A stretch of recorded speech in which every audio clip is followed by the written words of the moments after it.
Hello and welcome to Red Stain Radio, a Dead by Daylight podcast. I'm one of your hosts, Bryson, and I'm joined by one wonderful co-host, Maddie, this week. Hello, hi. How you doing, Maddie? I'm doing pretty good. I did a lot the last couple days, so I feel very #energetic. I feel strong. I feel confident. I feel amazing. How about you, Bryson? Amazing. I'm good. As we were just talking, it's very hot here in the great state of Indiana. That's sarcasm. It's not a great state. The weather is also not great. It's very hot. It's been the 90s. Yeah, it's as you mentioned, it was just raining at or it is raining where you're at, and I wish that was the case here. I would love that ambiance right now. Mm-hmm. Yeah. Well, folks, this is episode 53. We're talking about some miscellaneous news regarding the 10-year anniversary announcements. Shane Wiigwaas is out now, and the Black Banquet has started. And, well, we have thoughts, as does the community. I don't think this will be much of a positive episode. Some of it will be great. I don't think anything with the Black Banquet will be all that chippy cheery, but to each their own. We will keep it as positive as we can. Before we get into the news, I would like to ask folks very quickly to leave us a review on Spotify or Apple. It helps us reach more folks, and it means a lot to us. If you're on Apple, you can leave a written review. And if it's a good review, we'll read it on the show. I'd love to read it on the show. We've done that in the past. So if you're listening on Spotify or Apple, leave us a rating that you think is fair and how you feel. I appreciate you regardless of how you feel about the podcast. But I think if you're listening weekly, you can easily give us a 4 or 5 star rating. It would mean the world to us. And I greatly, greatly, greatly appreciate your support. Thank you so much. You could even like leave a 1-star review and be like, Bryson keeps asking us to leave reviews, so here you go. Here's your 1-star review. Yeah. If you want, I'll read that one. If you do that, I'll leave it, but maybe change it after like a week once the bit's over. Maybe once the bit's over. Cool. Well, let's get into news. This is some follow-up news from the 10-year live stream.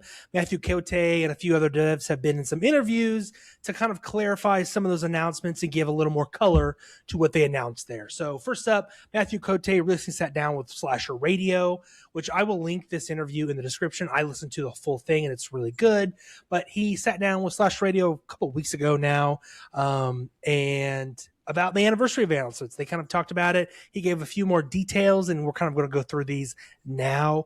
The first one being regarding the graphical update. He said another team on the side is essentially rewriting everything from the ground up from a code perspective. So a lot of people thought, this would just be a new coat of paint on the existing code. No, that's not quite it. They're actually somewhat rebuilding the game from the ground up on the side. They said this would allow them to do things mechanically that they could not do in the past. So, for example, I think we touched on one of the questions is killer powers, maybe something mechanically, and I think I referred to this news post or this news piece. Mechanically, now we can have a killer that flies, and now we have a killer that can crawl on walls. So mechanically, they can incorporate new things. Manny, what are your thoughts on them rebuilding the code, essentially, for the most part? He does give a little asterisk there where it's like, for the most part, they're rebuilding. I don't quite remember his terminology, but what are your thoughts on it?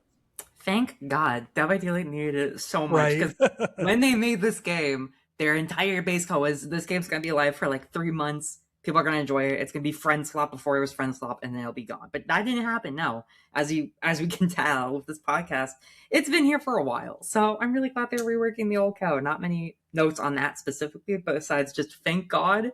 And I really look forward to the final product at the end of next year. Oh, it's going to be so long. Quite a ways away. Yeah, I've waited for FNAF for like a year. I can wait for this. That's true. Yeah, you had to wait almost over a year, I think. A little bit over a year. I think it was 8 or 9 months. Yeah, insane. Well, let's move on to the next one. Yeah, so that will also de-spaghettify the code, which is good. So maybe going forward we have fewer bugs. That's fingers crossed and not a promise, but hopefully. we hope that's the case. Next up, we have the dynamic weather. So Kothe mentioned the weather could have certain effects on survivors and killers, such as making you slower in snow and difficulty tracking survivors via their footsteps due to rain. Some people are worried this being an aspect could impact certain killer powers. One coming up a lot is spirit.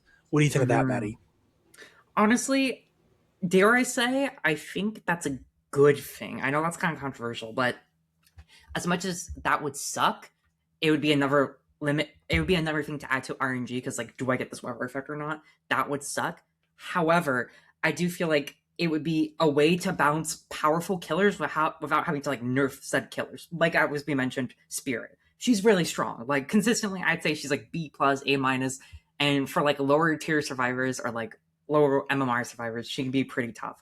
So adding that extra element so it's not so dependent on like a headset for Spirit players by having this weather would be really cool. And maybe that could also affect other killers that people see are a bit too strong. This killer isn't super strong. I'm saying this right now, but an example could be Nemesis with his zombies. Maybe the zombies have less detection range if it's like thundering. But like I think it's a unique way to balance killers and survivors because there's so many ways you could use that. Like maybe certain killers get a higher chance of getting certain weather. Maybe certain weather gives them a buff. Stuff like that. I think overall it is a unique element for gameplay balance that people haven't really thought about and would be a good inclusion for the game, in my opinion.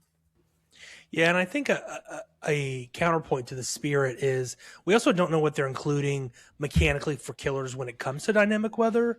We're not sure if they're going to, maybe they just mute weather while Spirit is working around things, or, she's in her phase ability. So we're not really sure what they're going to do there mechanically. But I totally agree with you. Like this could, one second, my dog is doing something. One second. Sorry, my dog was getting into something. It's all good. It's all good. We gotta stop Jarvis. We gotta stop him. Yeah, he's a menace. That's society. Yeah, so I really agree with you. It's like they could implement a lot of mechanics. Like the great example is the zombies.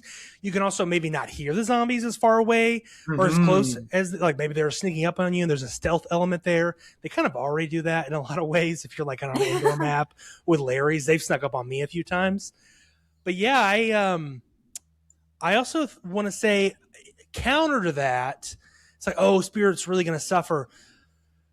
I mean, that's also part of the RNG of DBD. Like it's like, okay, I'm going to run Trapper, and then I get Hawkins, or I get, an indoor map where my traps are nowhere near as effective compared to Swamp. So like anytime you pick a killer, that is always going to be a factor, that RNG, what you spawn into. Like maybe you're a stealth killer, maybe you're Michael Myers running Scratchmere and you want Hawkins or you want RPD or Midwich, but then you get, I don't know, like Coldwind Farms and it's super open and you can see across the map, or Borgo. Like that is the RNG you run into as a killer, which sucks at times, but I think it's also just kind of the hand you're dealt at certain times. So I just, that's how I kind of feel in that regard.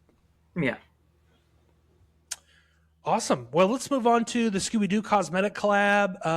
So Matthew Cote said Scooby-Doo's been on their radar from the beginning of the game. Their actual, their game director at the time or currently, his first game at Behavior was a Scooby-Doo game. So they're very much in tune with that franchise. This is not an adaptation of the live action movies. It is, he said, it is the Scooby-Doo, that is a quote from him.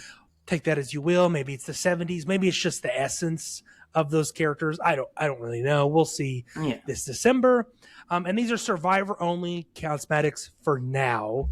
Cote doubts killer cosmetics will come, which I think is the biggest downer of this. And the last bit here is these are cosplay type cosmetics, not the actual characters. So for example, Dwight is dressed up as Scooby-Doo in the concept art we saw. If we get, Daphne, it is not going to be Daphne. It's going to be like Kate dressed up as Daphne. It is not going to be Daphne, the character herself. Yeah. Maddie, your thoughts on the Scooby-Doo kind of clarification and the lack of killer cosmetics? Yeah, it went about exactly that the way I think it was. Like, I don't think they were ever going to include the characters themselves because they don't want to see, like, characters that we normally see as teens getting brutally murdered and sacrificed forever in basically super hell. So I totally get that. Cosplays, I feel like it's a fair compromise. For the killers, I'm a little disappointed, but that also makes sense because vice versa, they're not the ones suffering, so they could actually use those characters, but they don't want the characters used in like child-friendly cartoons being, murdering people to death. I don't think they really want to have like, I don't know, not Martian Manhunter. That's not even the right show. Or Poverty. What's his name? It's the one with the skull and the spacesuit. Oh my god, it's Martian something. Oh god, I don't remember. Yeah. I don't remember that one. regardless, they don't want someone like that going around and being like, I'm gonna rip the spine out of Dwight for Right. you.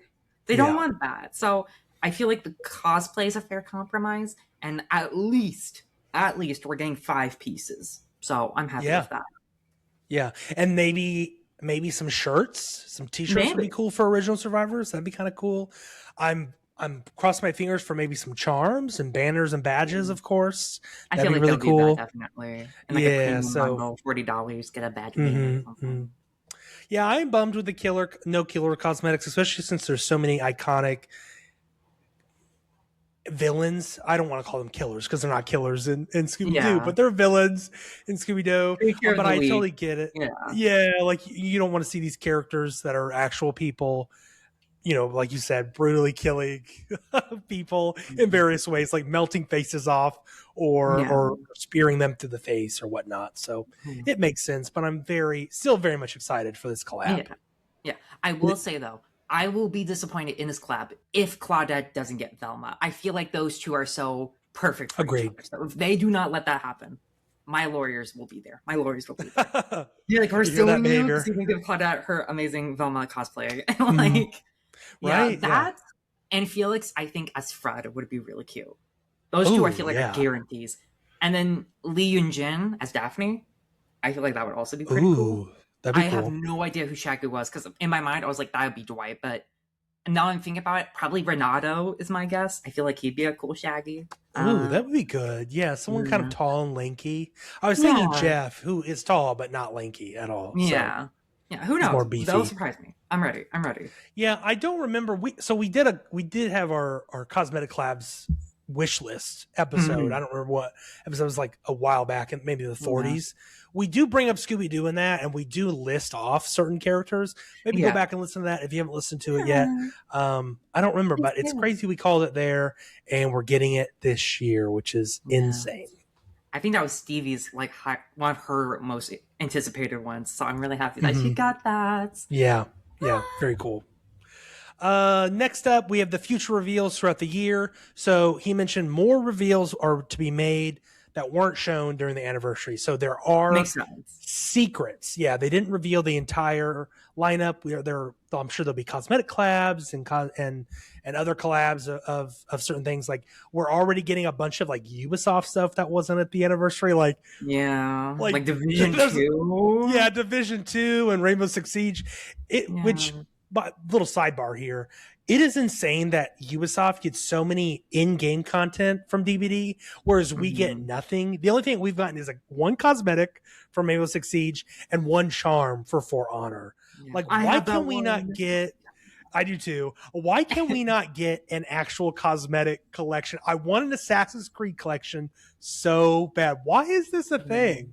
I don't know. But also, it is Ubisoft, which, please don't punch me. It is kind of a interesting company, we'll say that.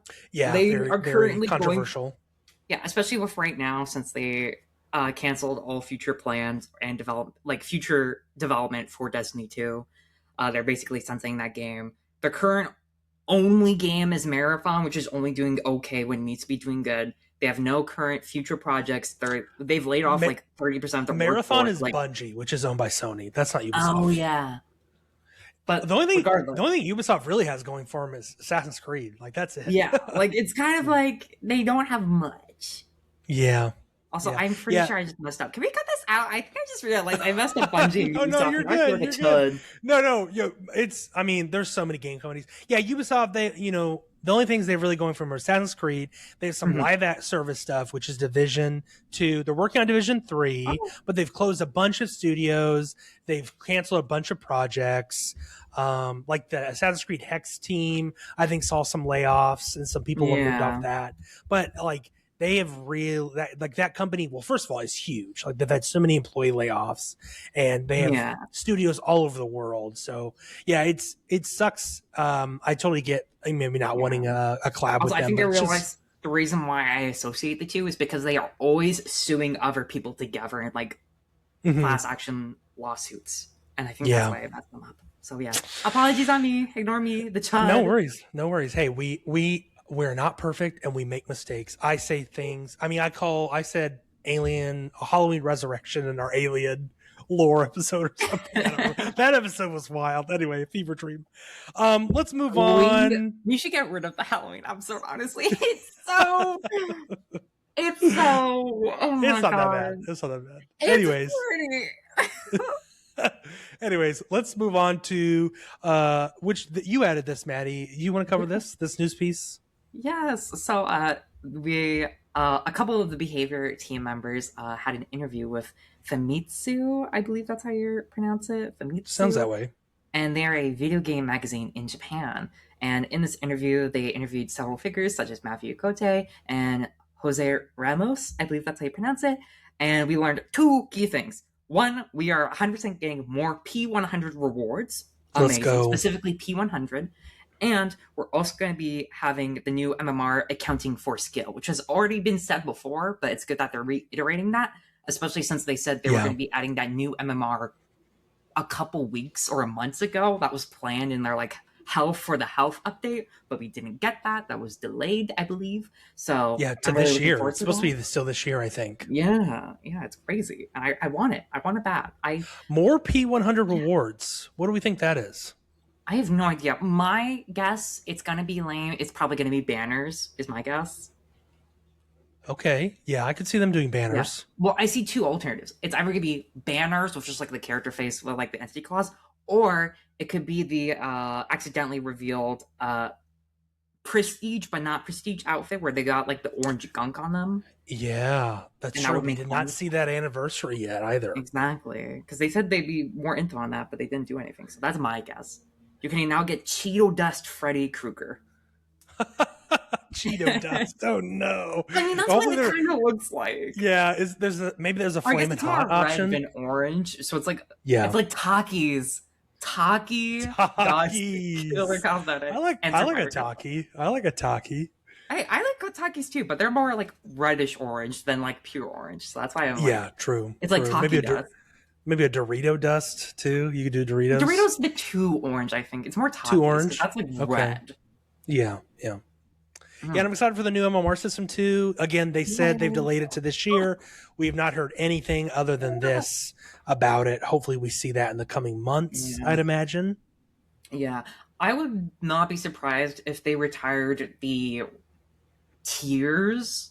You know how there's bronze, silver, gold. Yeah, the killer grades or the survivor grades too. The grades. Yeah. I feel I would not be surprised if they just retired that and just made it so every month they just increased that. Okay, my guess, this might be stupid. They're just going to hide MMR completely. You don't get an idea with grades or anything.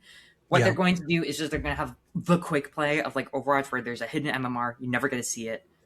And my guess is they're going to move the blood points you would have gotten each month on the 13th into the weekly reset. So instead of getting 250,000 blood points, you're getting 1 million blood points, 500,000, something like that. That's my idea. Because killer grades, I feel have long since been feature creeped by stuff like Merciless, whether you escape or not, and the badges at the end. I just feel there's a lot of clutter, and I feel they're trying to declutter the game. I feel grades are next, especially with the MMR rework. That's my guess.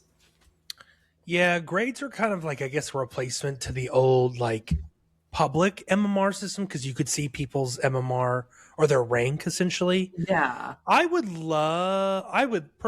like a transparent and clear MMR where you rank, whether that is by a symbol or an in-game menu, or that's the stats that we have on another website. I don't know what that looks like, but I think for an MMR system to be good, I think it should be transparent, in my opinion.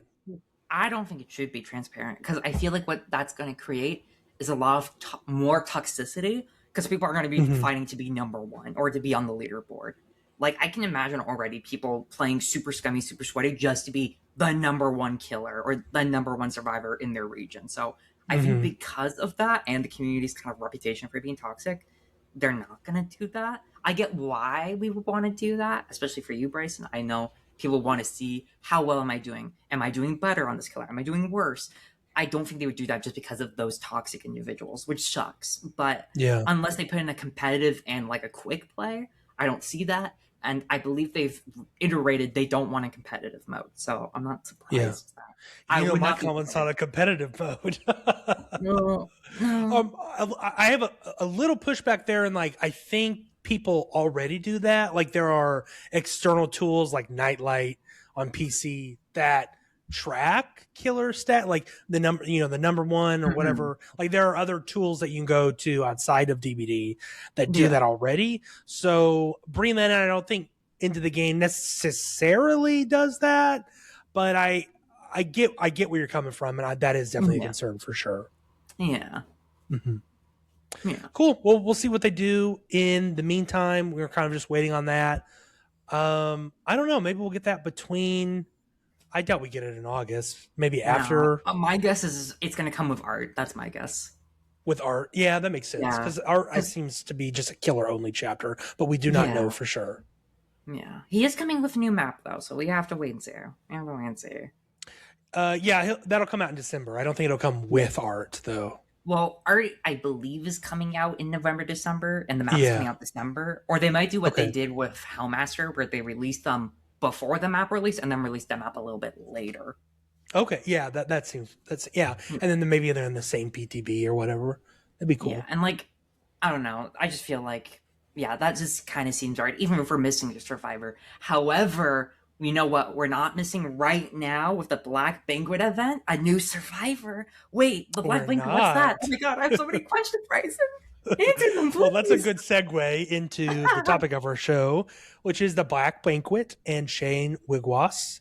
They are here. They're out. People are enjoying Shane, loving him. Yeah. I love him. He's great. Great Mhm. cosmetics, great Yeah. voice acting, Yes. incredible look to him. His lore is also really fascinating.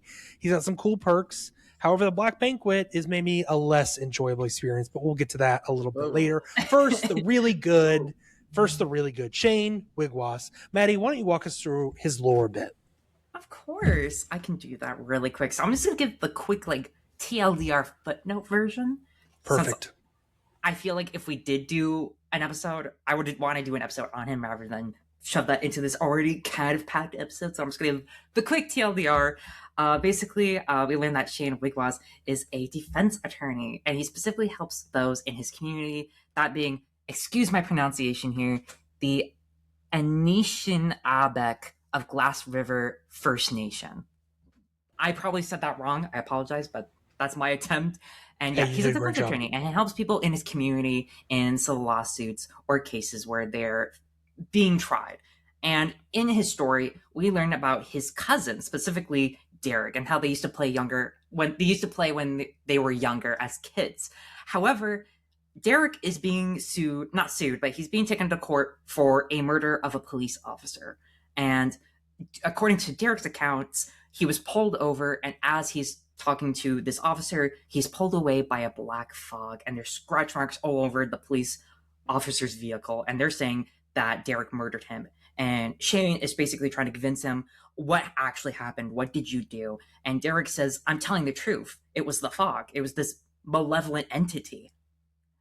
Sorry for the wink, just like, I get it. And he basically says, I'm not going to admit for a crime I didn't do. And Shane's kind of pleading him like, hey, even if it didn't, like, whatever happened, you should plead that it didn't.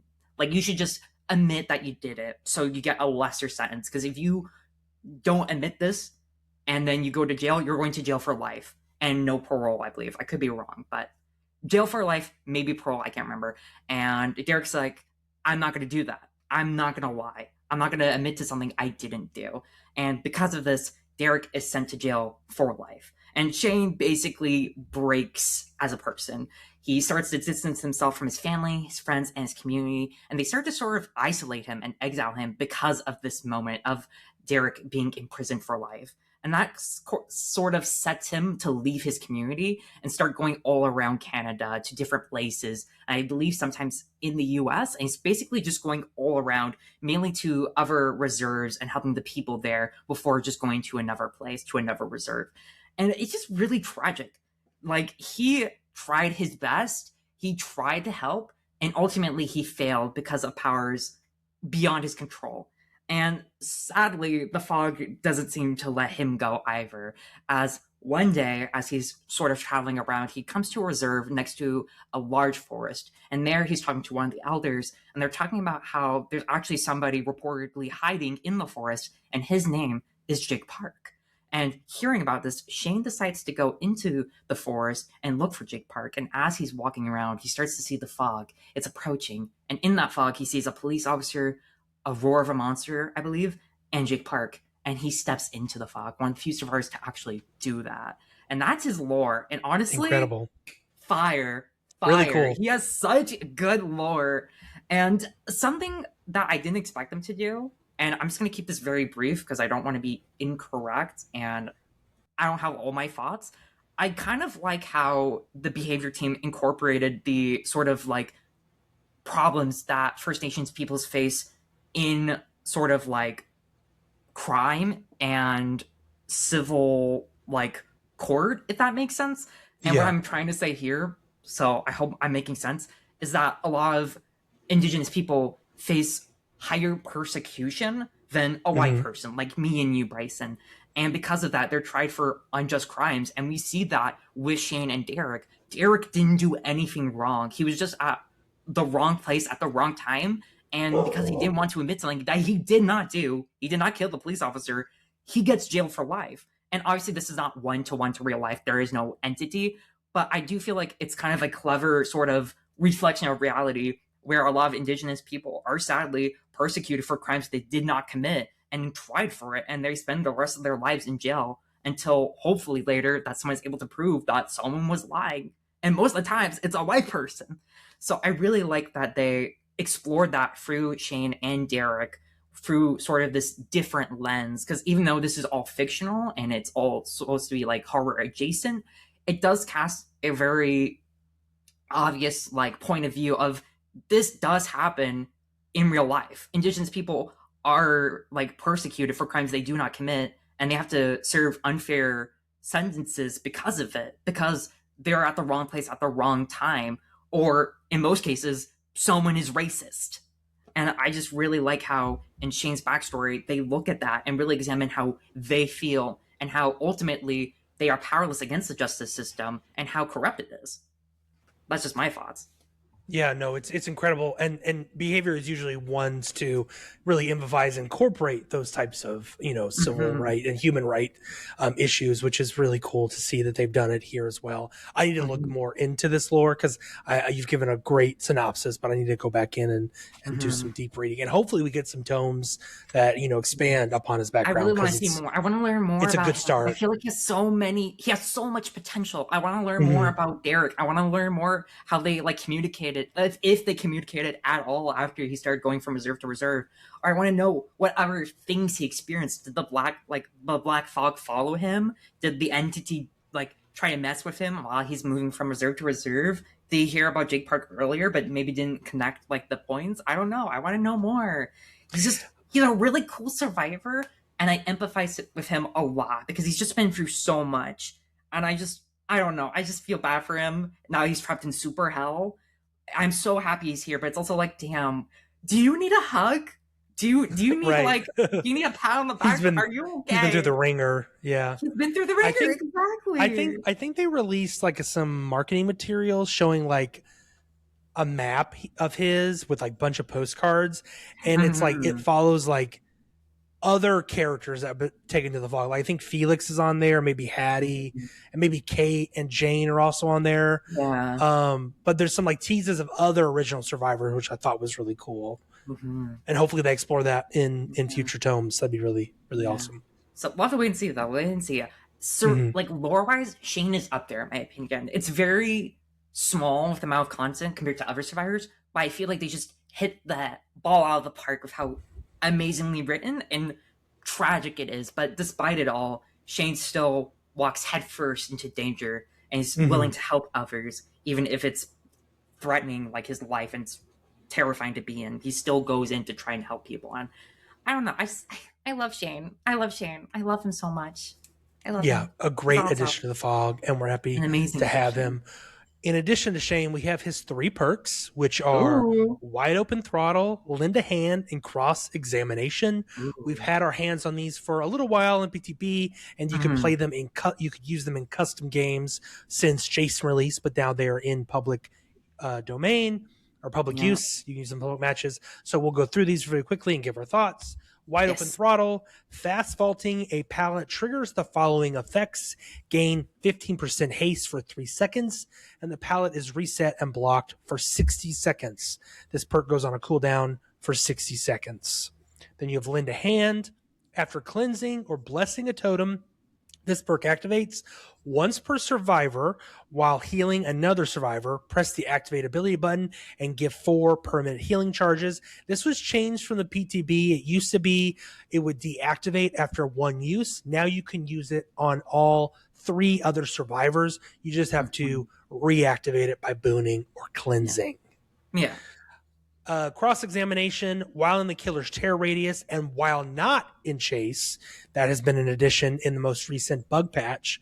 The killer leaves light marks that last 10 seconds. While standing on light marks, you gain the elusive status effect, which blocks your grunts of pain, your aura can't be read, your footsteps, and scratch marks, right? Those 4 things.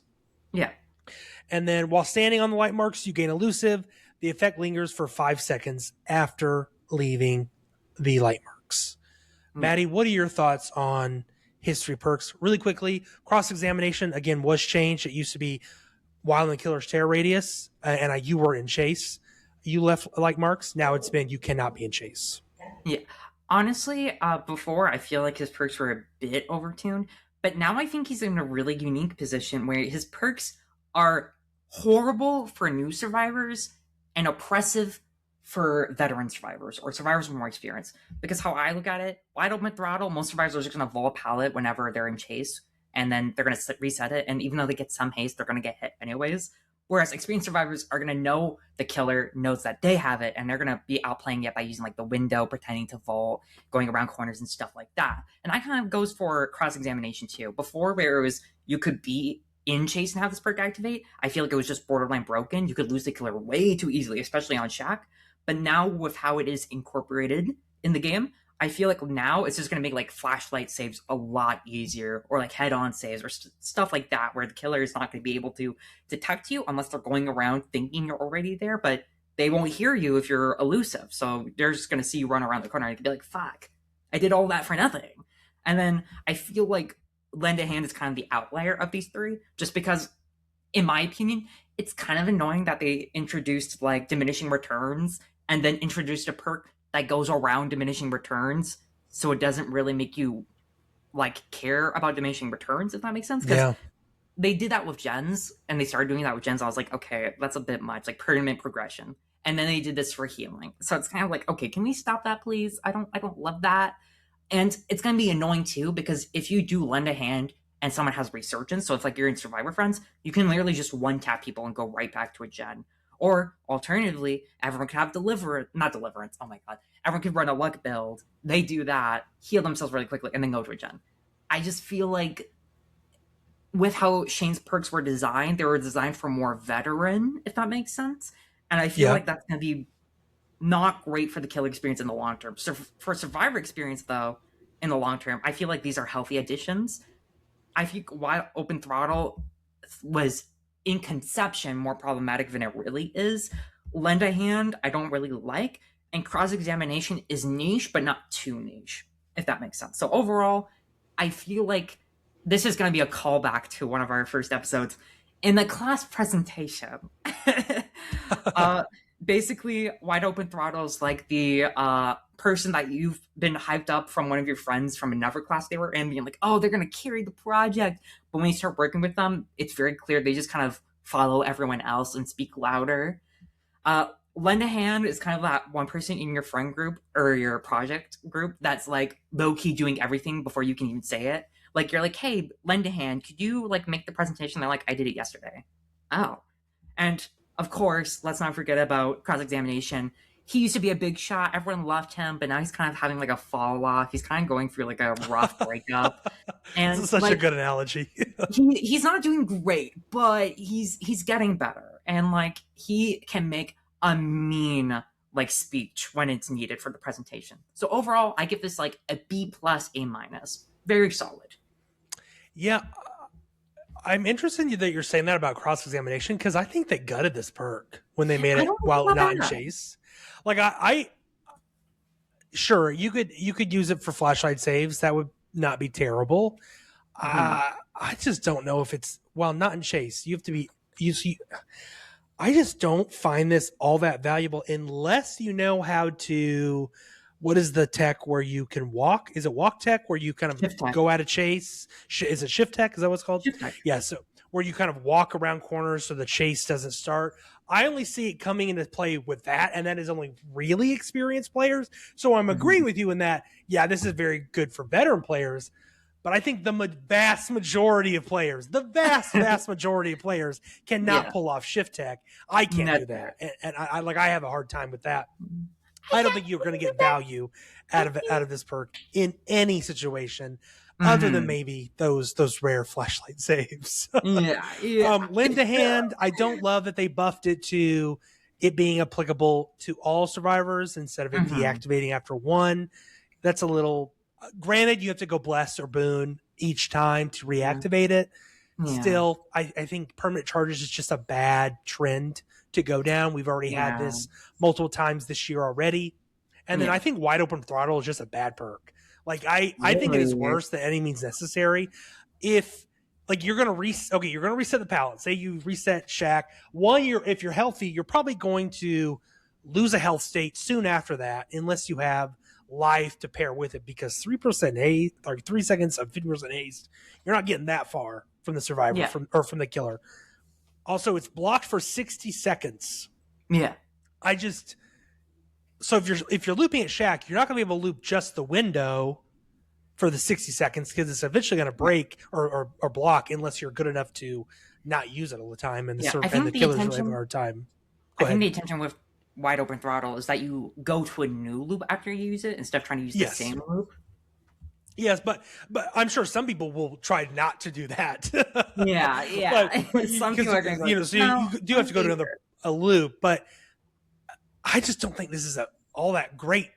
Like it's blocked for 60. Like I don't know. I think just run any means necessary is my opinion. I don't know though. I will say there are niche scenarios where I think it's better because with any means necessary, you don't get the haste boost. With this perk though, you do. So if there's like a pallet that got dropped that the killer didn't break, you can just, if you're like trying to make your way across the map and you see that pallet, you can just vault it really quick, bring it up, lock it, have everyone see, hey, I blocked this pallet. You can use it in like 60 seconds, and then you get a little bit of a speed boost. So you can go like unhook somebody, stop a gen from aggressing, help somebody in chase, stuff like that. Yeah, and I think it's just rare for a pallet to go down and a killer not break it, especially like the God pallets. This is probably going to be mostly good on like 50-50 pallets is my guess. So yeah, I'm not sure. Yeah. Right. Was it blocked? Was it blocked? Was it crispy? Right. Was it crispy? Was it creamy? Right. Okay, moving on to the Black Banquet, which is this year's anniversary event. The Masquerade has long been retired, which I think some of us may miss. A little more on that in the future. Let me quickly run down what the Black Banquet entails, and then we'll kind of give our thoughts on this mess of an event, I'd say. So first of all, survivors. We'll start with the survivor side because that's the bulk of it. The survivors start with one of 3 different dishes at the start of the match, all of which have various effects. If consumed, those being invisibility, a speed boost that shoots you forward. It's not haste. It is like a speed boost, kind of like a blight rush almost, but you don't bounce on anything. And then there is invincibility. Yes, I did say invincibility.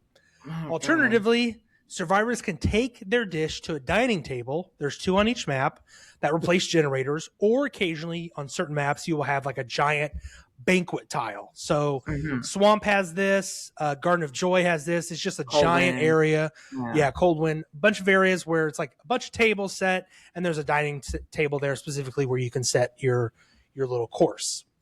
Right. You can acquire dishes at food courts scattered across the map. Food carts, excuse me, scattered across the map. Once 4 plates are set on the dining table, a global effect starts. All survivors heal 1 health state. All survivors. So if you're downed, if you're mended, if you're injured, if you're healthy, you stay healthy, but you heal up to 1 health state. And then some other random effect occurs. Faster actions, so speed boost to gens or healing or mending or whatever. Unbreakable pallets is another one. Rebuildable pallets is another one. Portals is another one. And then I think there's maybe a couple more, but I don't quite remember. Yeah. We're not going to list them all here. You get the gist. It's a lot for survivors. Yeah. And that's it for the survivors. That's just it. You just go to the food carts, you place them on a table, or you consume them in chase for a specific effect, which we listed at the top. Yes. Killers, on the other hand, oh man, killers are, if you would say, eating good. They're eating good this event. Killers can throw a poison bottle at survivors, which causes them to have a stamina bar. If they run out of stamina, they just move very, very slow. Or if they don't want to poison survivors while in chase, they can go to a cart or a dinner table and they can interact with it and they can poison the food. So if a survivor goes up, puts down a plate, or they pick up a plate, they get poisoned. And so they lose stamina that way as well. You can also poison, I believe, pallets and windows. Oh, I did not know that. No. Additionally, actually, there's no additionally. That's it. You only get poison bottles killers. I'm so sorry. That is the event. There are themed challenges, quests. There is in-game currency, like coins that you can earn to unlock new masks and weapons and banners and badges and a charm. Other than that, outfit for Dwight and the Trapper that you get for free. Yeah, there's some new free cosmetics that you get from completing those quests, and then there are some purchasable cosmetics in the store.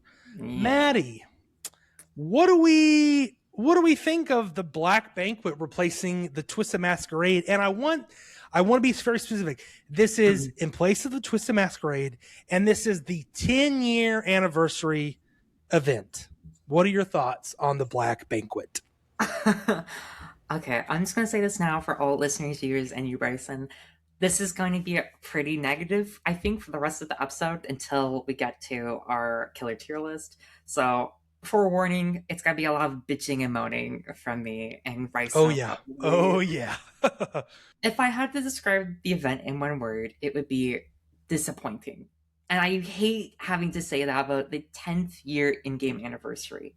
Because it's clear that Behavior put a lot of effort into this. There's unique status effects. There's a unique tile. It has an entire new theme. There's all these new animations, cosmetics, and animations. They added like physical props that you could look in at like in the game called the archives, where you can interact with like props and read them. There's so much effort into it. But I can't help, and this is gonna make me sound like really mean, so I'm really mean. I don't want to be mean, so I'm sorry if this sounds mean. It feels like they didn't think how it'd feel to play it, if that makes sense. That's not mean at all. That's the truth.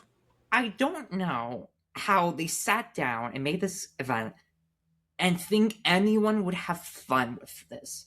Because they somehow did the incredible innovation of making both Survivor and Killer gameplay suck. And let me explain. The Survivor gameplay, it can be kind of fun. We've got the portals and unbreakable pallets. But after a few matches, you just feel like an asshole. You feel like a dick. Because it's like, I have all these tools to protect me, and the killer has a fucking bottle. Like, it feels like you're bowling a low MMR clown, basically, every game, and you're a Survivor Friends bully squad. Like, it does not feel nice. Not at all. And yeah, some of these powers, I don't know how they made them and think, yeah, this is going to be fine. The invincibility, not great. I'm pretty sure it only works on M1. So that, again, just makes any M1 killer feel awful to play as in this event. But like killers like Jason, it's not too bad. Oh, who would have thought? But invincibility, I don't know why they thought that would be fun. Unbreakable pallets is not fun. The portal, I think, is fine. I think the portal is fine.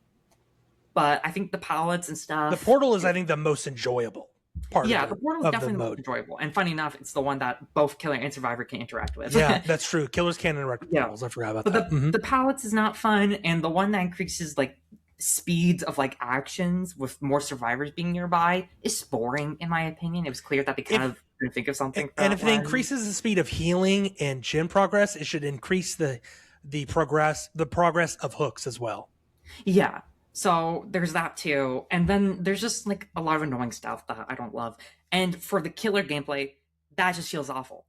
Now looking at the other side for what the killer has and how that affects the ciphers, they somehow also made that awful. Getting a stamina bar in chase feels like shit. Oh my god, it's horrible. It feels terrible. Like, killers will purposely try and find a way to use that bottle because they're knowing like, oh god, the survivors are OP, I gotta use this. And just getting hit with that stamina bar where you're forced to walk till you get your stamina back, that feels awful. That is not fun. It doesn't feel good as killer because it's like, okay, I threw a bottle of a fairly decently sized AoE. I made the survivor run through it, and oh, they're poisoned now, so now I just gotta chase them a few times, forcing them to be in an unsafe location, and then they have to walk for 10 seconds. Or you just run away the entire match. That's not fun. And I feel bad seeing that because it's clear with what they made and the status effects, there was a lot of love and care put into this event, but I didn't think they looked into the gameplay. Which, oh my god, there's other things I have to say about this event, but we're looking specifically at the gameplay.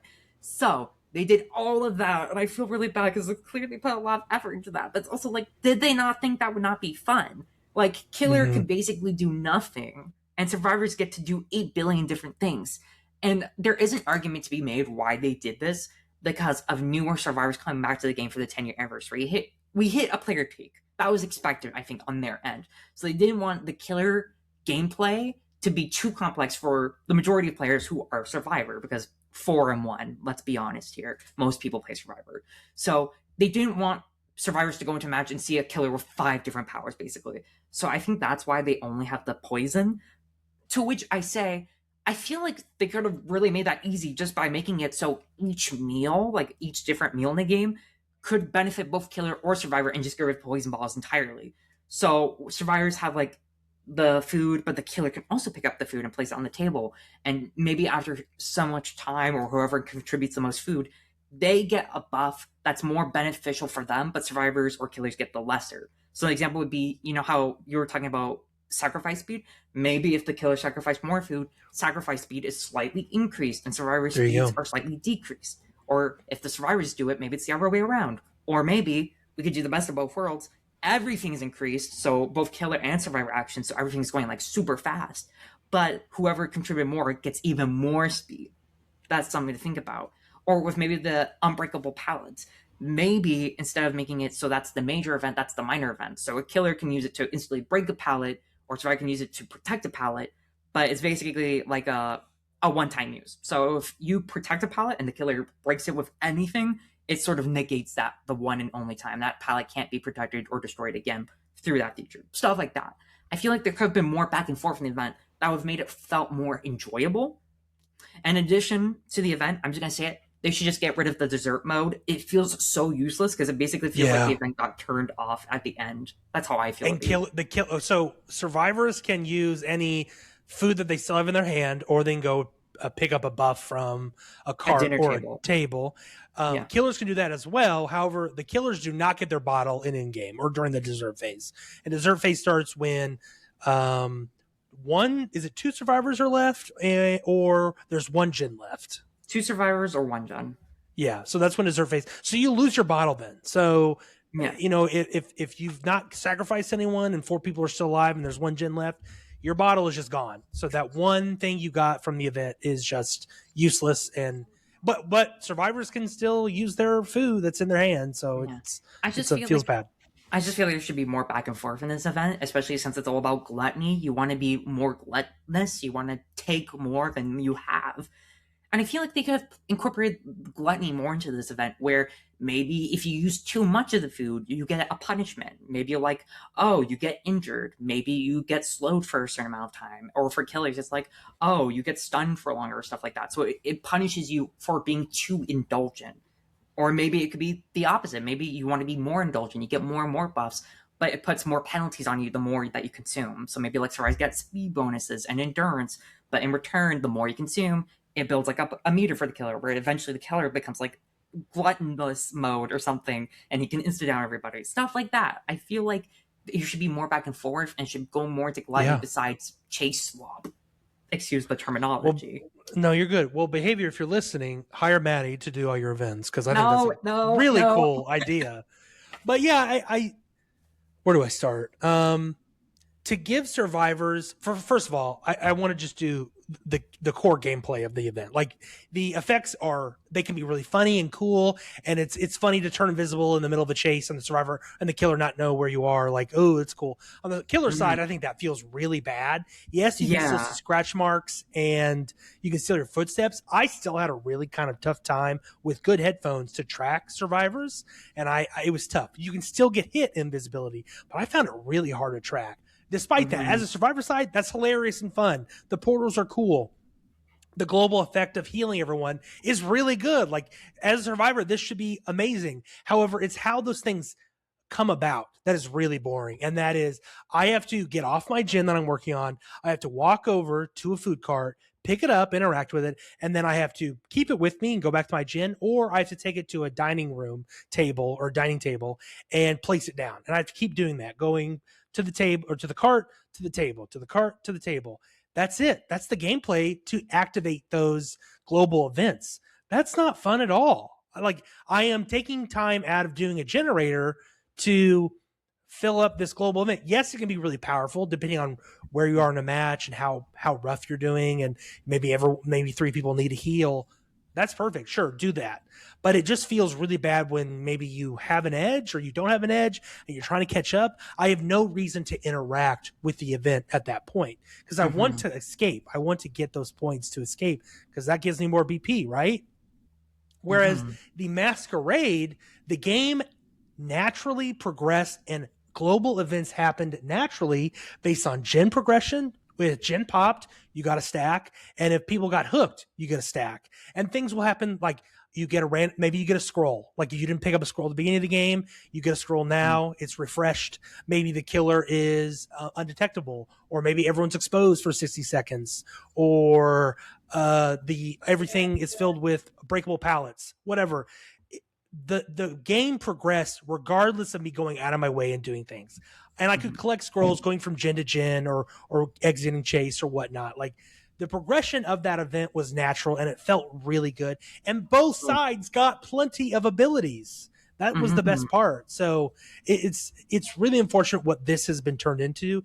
And yeah, as we mentioned, the killers get a poison bottle, but as a survivor, going against that poison bottle feels really fucking awful. Like, worse than a clown bottle. Like, you get a stamina bar. Like, what? Like, it feels so bad to go against. And if you go against an insta-down killer like Michael Myers or Ghostface, or maybe Bubba. I've seen a few Bubbas or Hillbillies. Yeah. Like, that just feels really bad to go against. So it's not fun for the survivor side in that instance. That said, I get it. Killers, it's your only ability, and you lose it in the dessert phase. And then on top of this, I want to go with the ambiance. The lobby, first of all, custom lobby background, amazing. I think it is really good. It's fire. It's on fire, literally. There's really cool set pieces there. In game, however, I think it's severely lacking.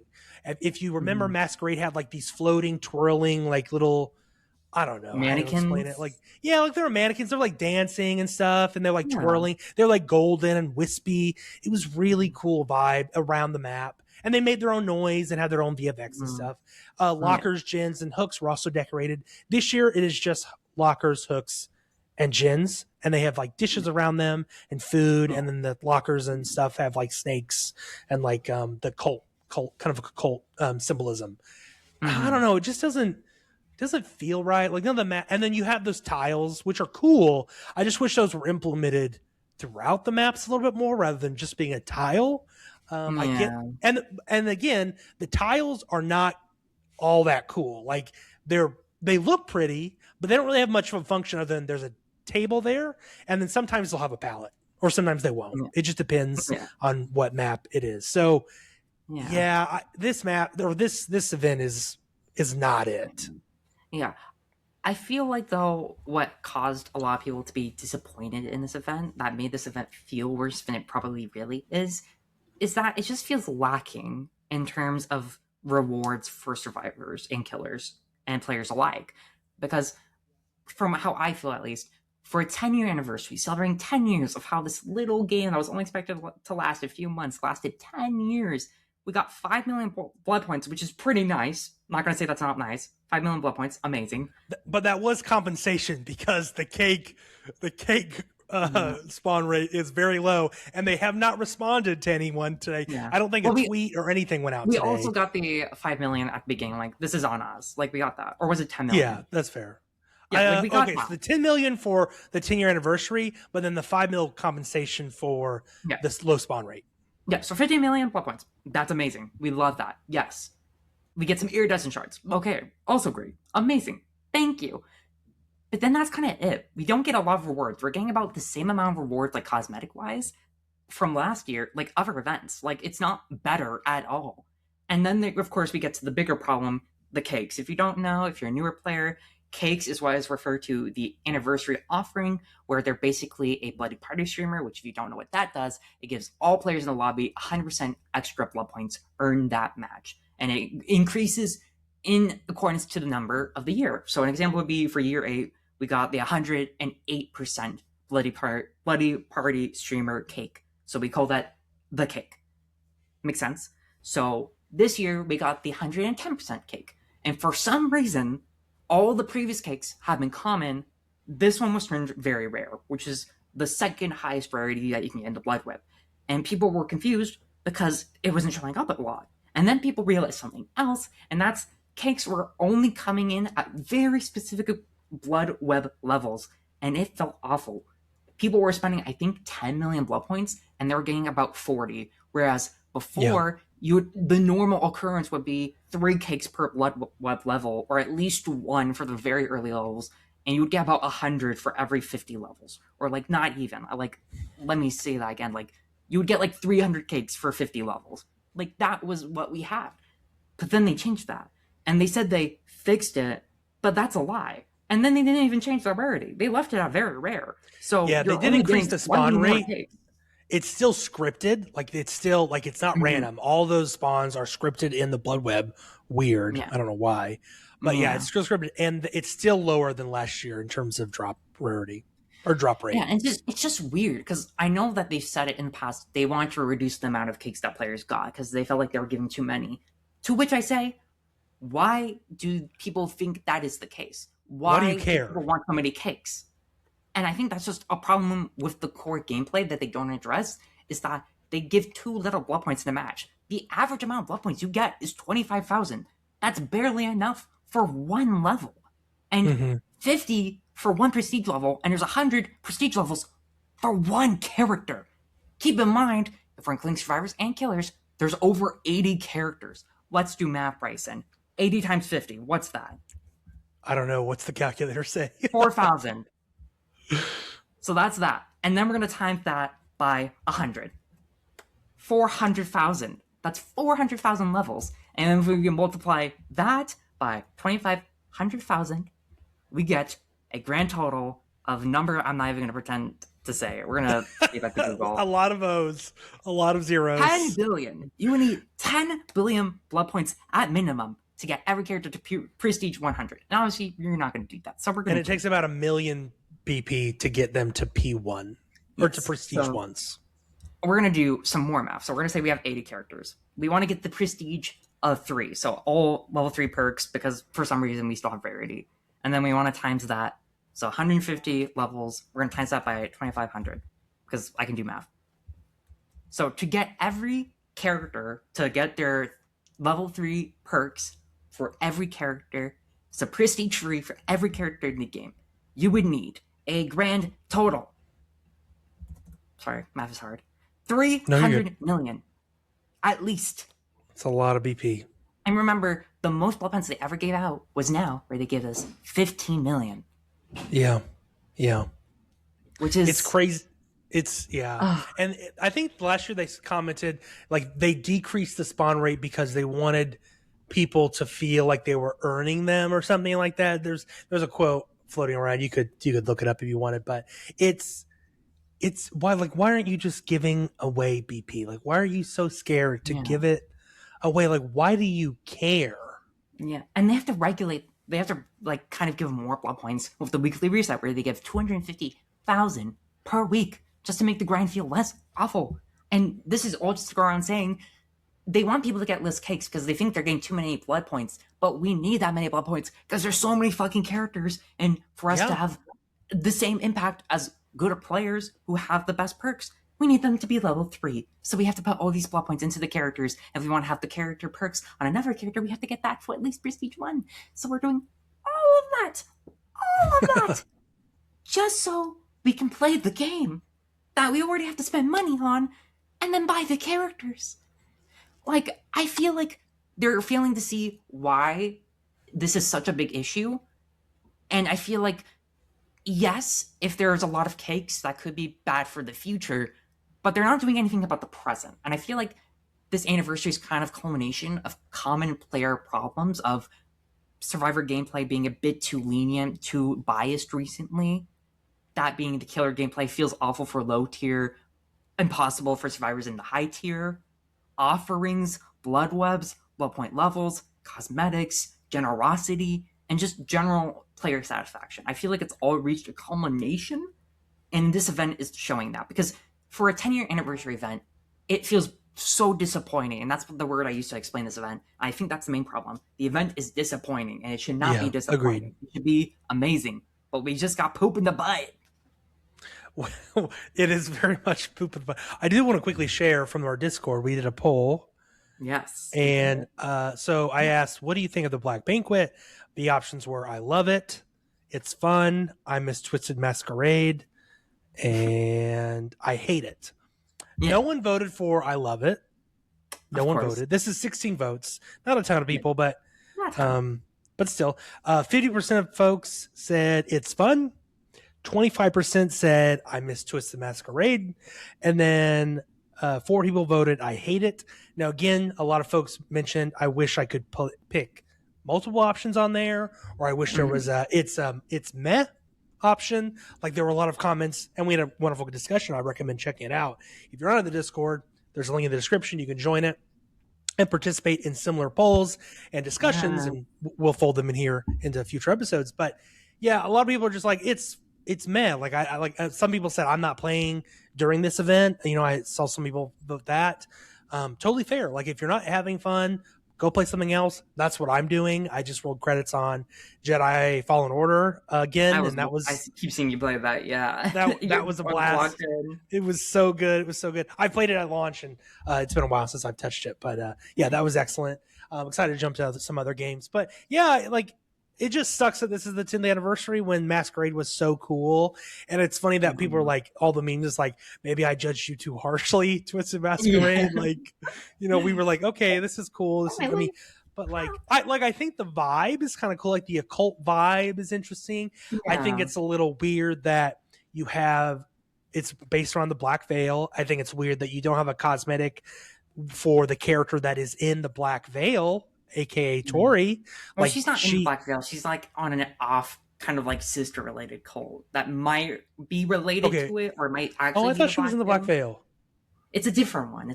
Okay, are they different? I don't know off the top of dumb, so we're gonna search up really quick. Gotcha. Well, I love it's research. Weird. Yeah, it's we're all doing this off the top of our Google, I suppose. So bear with us, folks. The top of our Google. Yeah, like it's weird that you don't have a cosmetic for the girl who's in a cult, Black and Talon. You have that's why it is the Black Talon. Okay, so maybe I'm thinking maybe it's not the Black Veil. This event is, and maybe the Black Talon, because the Black Talon symbol is around on like the invitations and the coins. Yeah.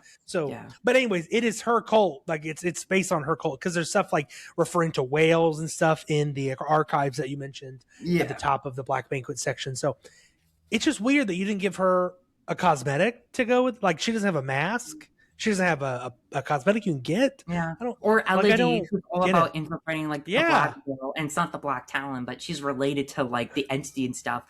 And she has nothing. Once again, they forgot her. Like, I don't. It's weird decisions that they've made. Like, I don't.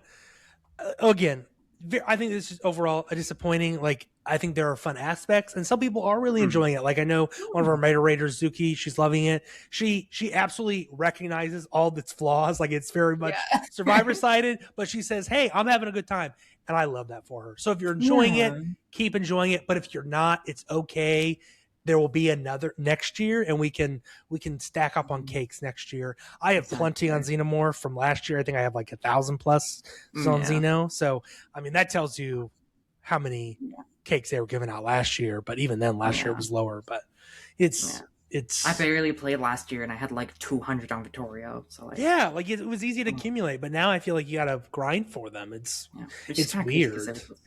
Anyways. I barely played the chapter. I've been waiting for it like 8 years for it. Yeah. Hey, you're working your way to P100. Hey, it takes some time. I'm prestige 74 or 75 right now for screenshots. So. Ooh, you're getting there. You're getting there. You'll join the P100 club soon enough. Soon, one day. But listeners, I would love to hear what your thoughts are on the Black Banquet. Let us know in the comments. Let us know in the Discord if you're there. And let us know what you think of Shane, because I think he is by far the best part of this update. The thunder. Oh my god, sorry. I'm under a tornado warning, so if I disconnect. Oh my gosh. Okay, well, let's get you out of here really quickly so you can be safe, okay? I'm safe. I'm already safe. I'm good. Okay. Are you in a basement already? Yes, I'm in my basement. Oh, nice. Very nice. Cool. Well, you're safe. Hopefully nothing happens. Let's go through our killer tier list. Let's go through our killer tier list. If you aren't familiar, we're going through the killer tier list, and each week we're adding a killer to that list. That being, let me open it. It's been a minute. We didn't do it in the last 2 episodes because we were just so busy with other stuff. Yeah. We have 5 tiers, S, A, B, C, and D. This is our current list right now. Nurse is at S, A, Hillbilly, B, Shape, Huntress, Wraith, Bubba. C, we have Dr. Hag, and then D, we have Trapper. This week, we have the Nightmare, the Fredster. Nightmare. Sorry. The Nightmare. He is a nightmarish man who, well, I won't go down that road. We make that joke every year. The Nightmare, the Pedo, the Predator, whatever you want to call him. Oh my god. Anyway, I mean, come on. Let's be real. But just hearing you call him the pedo. I mean, let's be honest. I mean, it's funny when we say it. I make this joke every time. When we get the Predator, they will not be called the Predator because we already have the Predator. If you know, you know. Regardless of that, Maddie, on 3, we'll say what we think, where the Nightmare sits on our killer tier list. Excuse me. Right. I already have this place in mind. On 3, 1, 2, 3, B. C. B. Ooh, okay. Ooh. Okay. I'm willing to negotiate on this because I think he's top of C. I don't think he's like bottom of C. I think he's top of C. Specifically because he's a little bit of a noob stomper, ever so slightly. Yes. But even then, I feel like it's really too easy to fight him because his core gameplay is that he puts you to sleep and you're punished for being asleep. You have reduced speeds doing stuff. You can be slowed down by his power. You can be damaged by his pallets. You can't tell which ones are fake or real, stuff like that. But there's 2 really easy ways to wake up. One, you go to a nearby clock, which can be literally anywhere around the map and just interact with it. Or actually 3, I just remembered one. You can have a survivor wake you up, you can go to a clock, or you can miss a skill check. All of that will wake you up. On a generator specifically. On a generator specifically. Or is it not missing skill checks? I guess they removed it. You have to miss it on a generator, but if you miss a healing, nothing happens. Yeah. Like, they did buff him, like, the ability to teleport to generators whenever he wants, even if they're completed. You can teleport to survivors who are healing, who are asleep, stuff like that. That can be pretty strong. But people know about that. They can play around that. Like, if they see him teleporting, they know he can't cancel it. He has to go through. So they're just going to run away. And if they're healing and they see that the teleport ring's starting to like get a little darker, they're just going to wake each other up first and stop the teleport. Or they're just going to run away. Stuff like that. And you also get like a duration for when you wake up where you can't be put back to sleep again, which is about 30 seconds. And if the killer's trying to use his power on you or hurt you, nothing happens. He just hurts you. He can't use his power at all. And now let's get to his powers. His drain pallets are near worthless. Baby survivors or survivors who aren't really paying attention because they're like blind or they have the oh god, what's the sassified oblivious? I'm Yeah. oblivious. If they are oblivious, that could be useful. Like he could be kind of stealthy too. But most of the time, they're gonna see a dream palette and not go to that loop at all because it's really obvious because it's fucking glowing, it's shimmering, it's all ethereal looking. They know it's not real. And the worst part is that survivors can tell if they're not real when they're awake now. So they'll just keep dropping it, and you won't be able to keep that nest up, basically. And now we're going to move on to his probably strongest power, that being his slow puddle that he can shoot out across the ground. It's really easy to dodge. And if you're trying to shoot it out of loop, survivors can just really easily dodge it. And most of the time, dare I say, survivors are just going to leave the loop if they see it's really small and they can use your power on you and try and catch you. So a lot of the times, the places where he should be strongest, he's only ever so slightly stronger than Clown. And that's already really bad. So I'm gonna be a little mean and say he's on top of C because he does have his uses. He's very much a toolbox of items, and you have to figure out which one is the best item to use in that situation. I do think he has strengths more than the killers in C tier, like Doctor or Hag, but I think he consistently can be bullied if you have enough game knowledge, which is a lot sooner than people think. And because of that, I don't think he's that good. My opinion. So just to be clear, so B tier at the bottom of B tier is Bubba. Do you think he's worse than Bubba? He is worse than Bubba, in my opinion. I think that is insane to say. All right, I think he's worse than Bubba. I totally agree with you. He is definitely a noob stomper, but I think he has a TP. He has 2 ranged attacks essentially. One that slows you, which I get hit with constantly. He has a really, I'd say, generous hitbox. That can go through walls, mind you. Yeah. And there's the remote pallet explosions, which I do agree rarely hit me. Occasionally they do, if you're like very kind of cornered and you kind of realize late. But it does take some activation on his part and some coordination, of course. And again, first of all, you can stun him with his fake pallets. You can actually get pallet saves with them as well, which I think is hilarious. But also, I think it makes sense lore wise. I know we're going to lore. I think it makes sense lore wise. If you're in the dream, you can hurt him too. I don't know, but I think he is absolutely better because in B tier, I'm looking at B tier now. It's Shape, Huntress, Wraith, Bubba. I think he is at least above Wraith and Bubba. No, I do. I feel like but you think he's on top of C with Doctor and Hag? Yeah, because another thing to consider is that Wraith, he can always go Insidious whenever he wants. Freddy, he has to put you to sleep. Freddy, he has to slow you or blow up pallets to injure you. Bubba can down you instantly. Stuff like that is kind of why I'm reasoning. Like if they were worse, or it was harder for them to use their power, Freddy would be higher. But I think because he has so many caveats and it's so easy to get out of the dream world as is right now, it doesn't matter how strong he's in Chase because it's so easy to get out of it. And even when you're in it, he has to work so hard where someone like Bubba can just hold M2 and go around a loop and hit you. Wow. I would even say he's better than Huntress. Like I would put him. No. I would maybe even argue in some way. Yeah, I think I'd put him right there between Shape and Huntress. It looks like we're in path. I'm not gonna budge myself. Like I'm not gonna budge either. So what I think we should do. I think we should leave it to a vote to commenters, or we could do it in the Discord if you want. I like that. Yeah. Or we could have Stevie break the tie next week. That's what I was thinking. I was thinking next week when we're doing our next killer tier list, we're gonna be like, before we get into the next one, we need to talk about Freddy. Where does he go? C or B? Okay. Let me put this at the top of our list. Pending the nightmare for next week. And the comment or listeners, if you have a strong feeling, let us know in the comments. Let us know in the Discord, because I don't think I could like.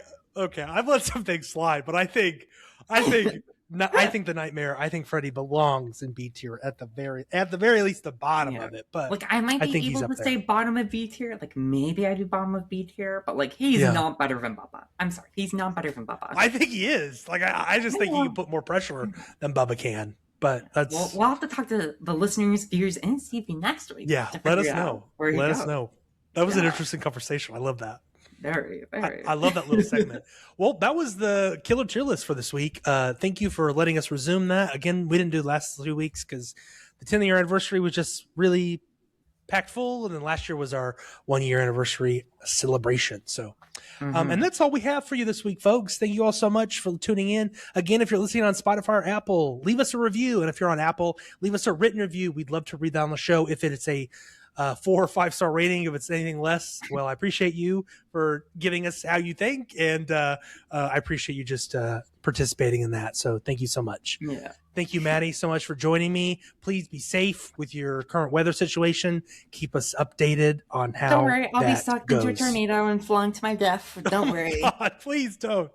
Please don't. Stay safe in your basement. Stay safe in your I basement. will. Well, thank you so much for joining me. Listeners, viewers, thank you again so much. We'll see you in the fog next week.